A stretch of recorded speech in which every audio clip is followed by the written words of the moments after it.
saya Risma Siagian, Prodi Pendidikan Agama Kristen, Grup E, Semester 3. Berikut tugas video saya dengan mata kuliah strategi pembelajaran dengan strategi yang saya ambil, yaitu strategi ekspositori.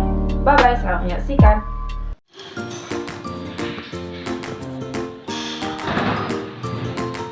Selamat pagi adik-adik. Bagaimana kabarnya hari ini? Ketua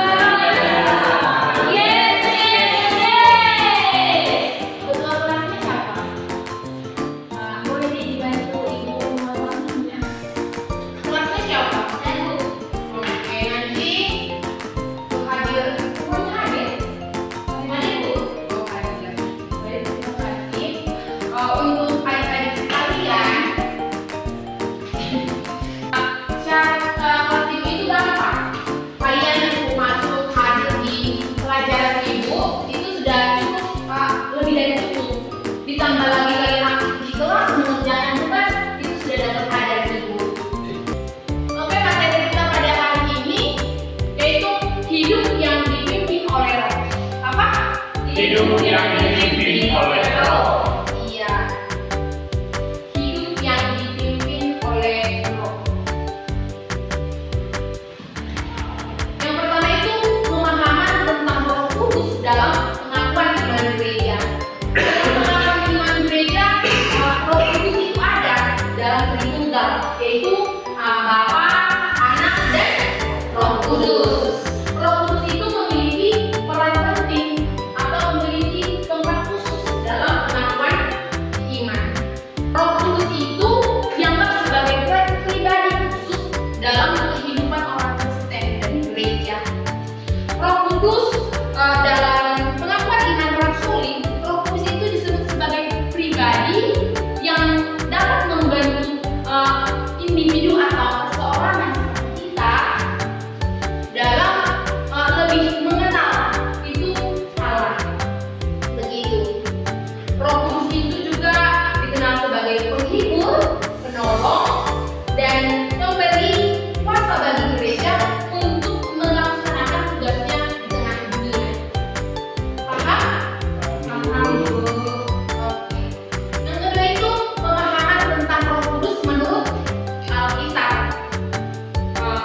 Dalam Alkitab, pemahaman Roh Kudus itu baik dari Perjanjian Lama, Perjanjian Baru. Dalam Perjanjian Lama itu, Roh Kudus itu berperan itu dalam penciptaan, itu baru di dalam penugasan nabi-nabi.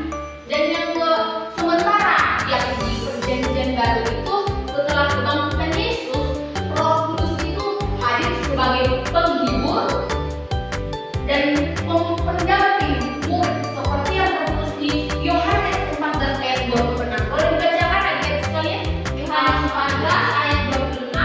Tetapi penghibur, yaitu Roh Kudus, yang akan diutus oleh Bapa dalam namaku, dialah yang akan mengajarkan segala sesuatu kepadamu dan akan mengingatkan kamu akan semua yang telah kukatakan kepadamu. Iya, betul sekali. Roh Kudus ini memberi hikmat, menginsafkan dosa, kebenaran, dan penghakiman, yang ada juga dalam Yohanes 16 ayat 8, dan membimbing dalam kebenaran. Oke, kita lanjut. Itu Roh Kudus memberi keberanian. Kenapa disebut Roh Kudus itu memberi keberanian? Karena Roh Kudus ini yang membantu kita menjalankan panggilan iman kita. Contohnya seperti apa? Ada yang mau? Tapi sebelum itu, tahu nggak adik-adik sekalian, di gereja-gereja itu, contohnya di gereja semua gereja maksudnya, di gereja itu kan Roh Kudus itu memberi keberanian terkhusus pada seorang pendeta yang mau mewartakan atau memberitakan firman Tuhan itu kan, orang itu tidak langsung bisa begitu menyampaikan atau menafsirkan firman Tuhan itu kepada orang-orang. Makanya mereka itu diberi roh, yaitu Roh Kudus, dalam menyampaikan firman Tuhan itu. Mereka sanggup berkata-kata di depan itu. Kenapa? Karena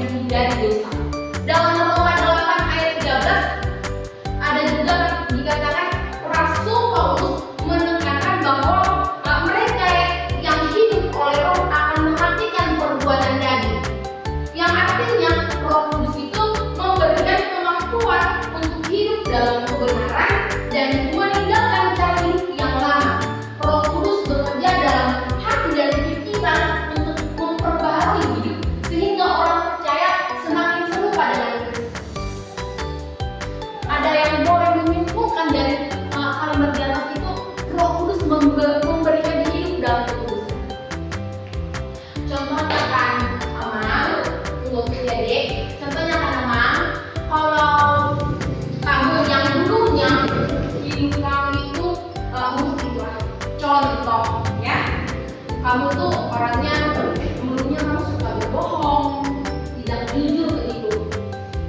Tetapi Roh Kudus itu memberikan kamu harus apa gitu, hidup dalam kekudusan, di mana kamu itu akan meninggalkan cara hidup kamu yang lama.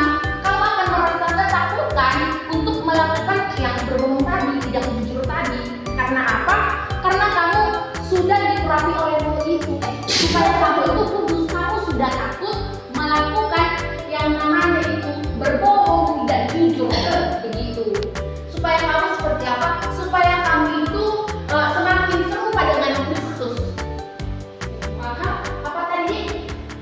Contohnya itu seperti saya berbudi atau suka untuk orang, dan saya akan meninggalkan perilaku tersebut, dan saya hidup baru yang dipenuhi dengan Roh Kudus. Terima kasih ya gereja. Secara keseluruhan, Alkitab menyatakan bahwa Roh Kudus adalah pribadi yang bekerja dalam diri orang percaya untuk memberikan penghiburan, pengajaran, dan peneguhan roh iman. Roh Kudus dikenal sebagai roh kebenaran yang memimpin umat ke dalam seluruh kebenaran Allah. Ia hadir dalam setiap aspek kehidupan orang percaya, memberi kuasa, kekuatan, dan hikmat menjalani hidup yang sesuai dengan kehendak Tuhan. Itu terdapat di Yohanes 16 ayat 13. Oke, kita lanjut, yaitu harapan setelah mempelajari hidup yang dipimpin oleh Roh. Ini yang menjadi poin pentingnya bagi kita setelah kita mendengarkan materi itu. Apa yang menjadi harapan kita setelah mendengarkan materi itu?